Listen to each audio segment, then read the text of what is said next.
Қалыпты жағдайдағы жүрек аускультациясын жүргізу. Сәлеметсіз бе? Мен емдеуші дәрігер Әлихан Ғаниұлымын. Сізге жүрек аускультациясын жүргізуге рұқсат етіңіз. Зерттеушінің рұқсатын алғаннан кейін қолымызды және зерттеу аспабы стетофонендоскопты антисептикалық ережелерге сәйкес өңдейміз. Яғни қолымызға антисептикті алып, алдымен алақанға алақан сырты, саусақ арасы, құлып тәрізді саусақтардың сырт жағын, бас бармақ және саусақ ұшы. Әр қимылды кемінде 5 рет жасап антисептикпен бүкіл қолымызды өңдеп аламыз. Одан кейін зерттеу аспабы стетофонендоскоптың құйғысын құлағымызға қойылатын және науқасқа жанасатын мембрананы тоже антисептикпен өңдеуіміз керек.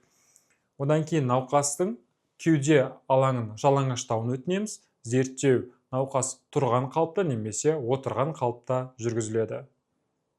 Жүрек аускультациясы 5 нүктеде тыңдалады. Ең бірінші тыңдайтын нүктеміз бұл сол жақ бұғана ортаңғы сызығы мен 5-ші қабырға аралықта тыңдалатын жүрек ұшындағы митральды қақпақша. Қалыпты кезде жүректің 2 тоны да естілуі керек. Бірінші тонның дауысы қаттырақ естіледі және осы жерде тондардың ырғақтылығына баға береміз.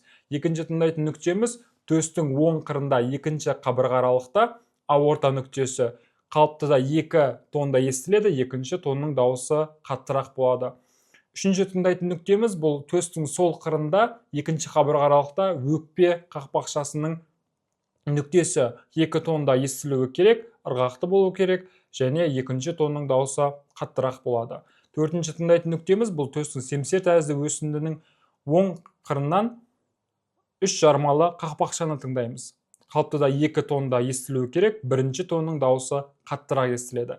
Және 5-ші нүктеміз бұл қосымша нүкте төстің сол қырында 3-ші және 4-ші қабырға аралықтың арасында тыңдалады. Автор бойынша Боткин-Эрб нүктесі деп аталады. Және бұл жерде жүрек ұшының шуылы бар жоғын естиміз. Қалыптыда осы 5 нүкте тыңдалады. 5 нүктені тыңдау нәтижесінде біз жүректің жиырылуының ырғақтылығына баға береміз. Зерттелушіде жүрек ырғақтылығы сақталған. Екінші тондардың естілуіне баға береміз. Қалыпты кезде ересек адамда 1-ші және 2-ші тондар естілуі керек. Жүрек ұшы аймағында 1-ші тон қаттырақ естілсе, жүрек негізі аймағында 2-ші тон қаттырақ естіледі. Науқаста жүрек ырғақтылығы сақталған, 2 тон естіледі және тондардың есту нүктесіне ара қатынасы сақталған. Зерттелушіге зерттеу аяқталғаны туралы хабарлап, одан киіне беруіне рұқсат етеміз және өзіміз қолымызды және зерттеу аспабы стетофонендоскопты жоғарыда айтылған қимылдар бойынша қайта өңдейміз. Зерттелушіге алғысымызды білдіріп, зерттеудің аяқталғанын хабарлаймыз.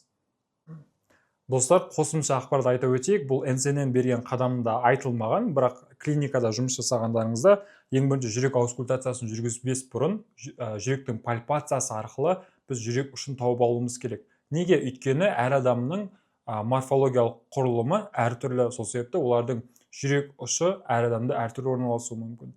Мысалы, ересек адамда жүрек ауру болатын болса, онда оның жүрек ұшы көбінесе бұғана ортаңғы сызығынан сыртқа қарай орналасады, гипертрофияға байланысты.